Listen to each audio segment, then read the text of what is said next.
On va prendre une minute pour comprendre comment calculer une intégrale grâce à une intégration par partie. À partir de l'exemple, intégrale de 1 à 2 de x e de moins x sur 1 moins e de moins x. C'est parti.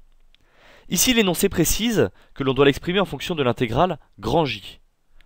Comme on voit un lien entre le cœur du logarithme et les dénominateurs, on va poser u de x égale x et v' de x égale e de moins x sur 1 moins e de moins x. On en déduit u' de x égale 1, et on reconnaît une primitive de ln de 1 moins e de moins x.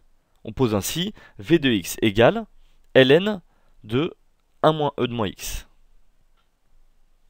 Ensuite, on doit préciser que les conditions pour intégrer par partie sont bien réunies, et on applique la formule du théorème entre 1 et 2. Par construction, le membre de gauche est égal à mon intégrale initiale, et on réinjecte les expressions de u, v, u', v dans la formule.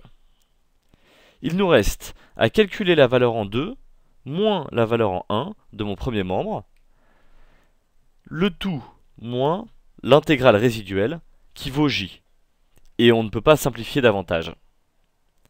Il a fallu poser v' intelligemment grâce à l'indication fournie par l'énoncé, pour qu'après intégration par partie, l'intégrale résiduelle devienne l'intégrale grand J, et qu'on obtienne au final cette expression un peu compliquée en fonction de J.